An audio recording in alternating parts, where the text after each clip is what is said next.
안녕하십니까. 이번 시간에는 사도행전에서 예수님께서 그 당시 유대인들에게 썼던 말이 어떤 말씀인가라는 어떤 지난 시간에 계속 그런 말씀을 드렸는데 여기 어떤 사도행전에 이런 말씀이 있더라고요. 그래서 사도행전에 보면 21장 40절에 바울이 계단 위에 서서 이 말씀은 이제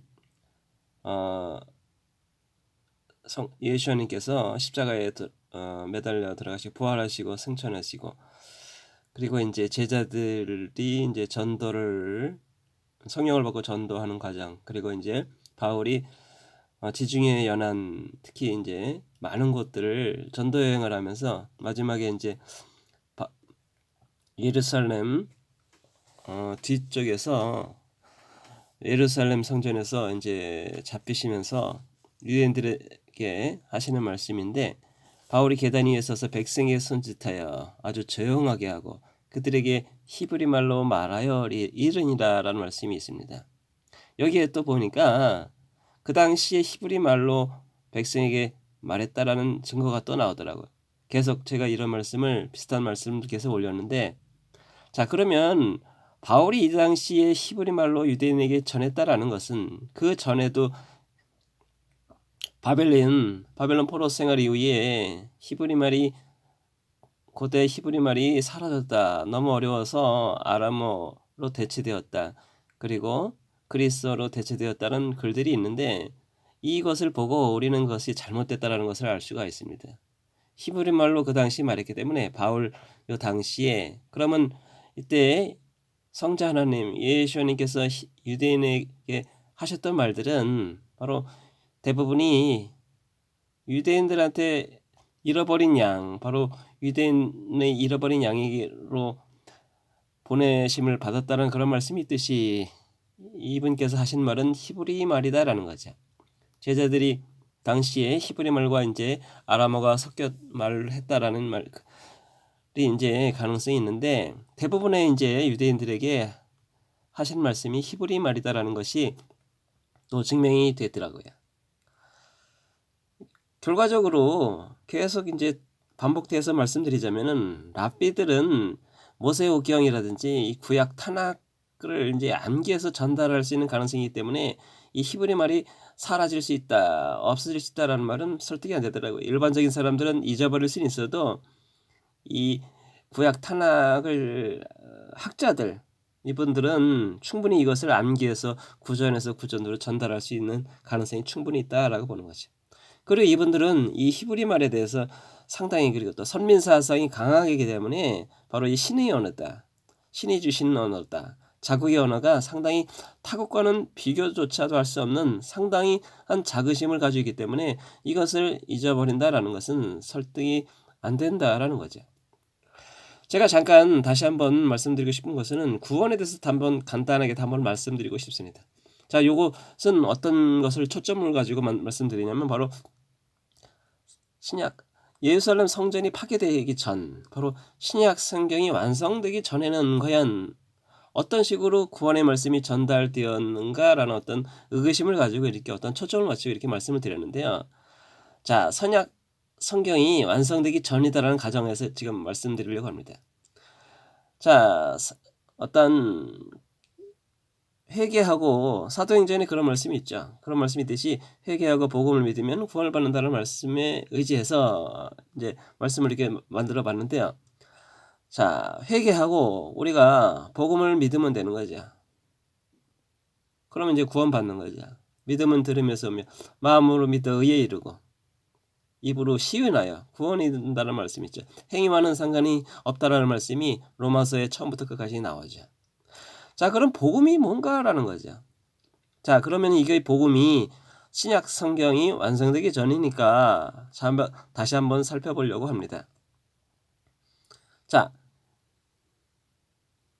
바로 예수님께서 그리고 제자들 그리고 바울이 예루살렘이 성전이 파괴되기 전이니까 회당에서 말씀을 읽었다라는 글들이 상당히 많이 있습니다. 그때의 말씀을 어떤 문헌에 보니까 히브리어가 사라져서 그리스어 헬라어로 된 성경을 읽었다라는 어떤 글들도 있더라고요. 근데 사실상 그 글들을 대부분의 알아보면은 대부분 카톨릭 입장에서 쓴 글인 거가 확인이 되더라고요. 일부 학자도 그렇게 주장하지만은 상당히 근거 없는 얘기가 성전이기 때문에 이들은 상당히 히브리 언어에 대해서 상당히 자긍심을 가지고 있고 높이 평가하고 있고 다른 나라의 언어는 상당히 낮게 보는 경향이 있기 때문에 이 예루살렘 성전 안에 그리고 각각 회당에 그리스어, 헬라어로 쓰여진 성경이 읽혀졌다라는 말은 말이 안 된다라고 보는 거죠.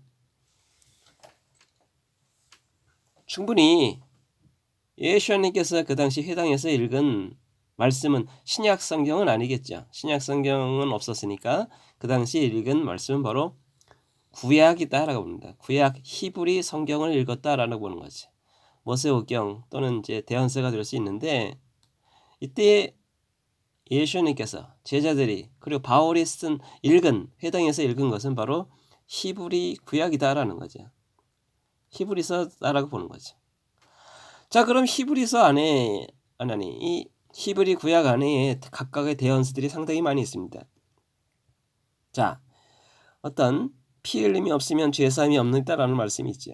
한 사람의 죄로 인하여 모든 인류에게 떨어진 죄를 한 사람이 나무에서 달리심으로 그것을 믿는 모든 사람의 죄가 제거될 수 있다는 어떤 말씀, 대언의 말씀들이 있고 어떤 육체로도 행위로서는 도저히 의롭게 될 수 없는데 바로 예수님께서 그 길을 몸소 바로 고통 십자가의 길을 이제 선택을 하셨죠. 하여튼에 이 안에는 상당히 기록된 바라는 어떤 글들이 상당히 많이 있습니다. 복음서에 보면은 각각 신약성경에 보면 어떤 뭐가 기록된 바 그것을 증거하기 위함이 있다라는 어떤 그런 말씀이 많이 있듯이 구약 말씀을 많이 인용하시죠. 이사야 말씀도 많이 인용하시고 시편의 말씀들을 많이 인용하시죠. 그럼 자, 다시 한번 보겠습니다. 신약 성경이 완성되기 전이니까 복음에 이용했던 대부분의 말은 바로 구약인데 바로 이것을 성취하신 게 바로 이분이시죠. 우리는 이 이름에 포커스가 맞춰져야 된다는 거죠. 그럼 복음은 이 예언의 말씀, 대언의 말씀, 메시아가 오심, 하마시아, 예수야, 야우시아, 유대인의 왕, 나귀타기 오심, 임마누엘, 다양한 대언들이 있는데 이것을 성취했다라는 것이 바로 이분에 의해서 성취됐다라는 것이 바로 복음이죠. 이것을 믿는 것이 이것을 믿고 이 복음을 믿고 마음으로 믿으면은 구원을 받는 건데 이 복음 속에서 신약 성경이 완성되기 전이니까 대부분 말씀은 이거죠. 하나님의 말씀은 이거죠. 구약이죠. 구약. 히브리 타낙이죠. 신약 성경이 아니죠. 자, 이 구약 타낙을 성취하셨죠. 바로 성취하신 분이 이분인데 바로 이 분을 빼놓고는 복음이 만들어지지 않는 거죠. 이 복음 속에는 반드시 이 말씀을 완성하셨다라는 바로 이 말씀이 육신이 되어 요한복음 1장 14절에 있듯이 말씀이 육신이 되신 이 분님께서 이뤘다라는 거죠. 이 복음 속에서는 바로 이 이름을 빼면은 말이 안 되는 거죠. 그럼 복음 속에는 반드시 말씀이 있고 성취를 했는데 그것을 이룬 이분의 이름이 상당히 중요하다는 거죠. 이 이름이 그럼 아무렇지도 않게 생각하는 분들, 이 이름이 다른 이름이면 잘못되면 상관은 뭐 그렇게 중요한 거 아니냐. 이 성자 하나님께서 이뤘다는 것을 마음에 믿으면 되는 거지. 이 이름이 좀 바뀌면 어떠냐라는 쉽게 생각하는 분들의 주장에 의한다면은 이 이름이 A가 될 수도 있는 거죠. B가 돼도 상관없다는 얘기죠. C가 돼도 상관이 없고 D가 돼도 상관이 없다는 얘기죠. E가 돼도 상관이 없고 A, B, C, D 다른 이름이 들어가도 상관이 없다라는 겁니다. 근데 복음 속에는 이 이름이 상당히 중요해. 이 이름이 제대로 되지 않으면은 말이 안 되는 거죠. 그만큼 신약 성경이 완성되기 전이니까 이것은 기본적으로 있던 거고 이것을 성취했는데 그분을 이것을 성취한 것. 내가 율법이나 대한 자들이 그를 폐하러 온 줄로 생각하지 말라. 나는 폐하러 오지 아니하고 성취하러 왔노라 라고 말씀하셨습니다. 바로 이분께서 성취하셨죠. 성취하러 왔다고 하셨습니다. 그럼 이 이름은 제대로 불려져야 되고 제대로 읽혀져야 된다는 거죠.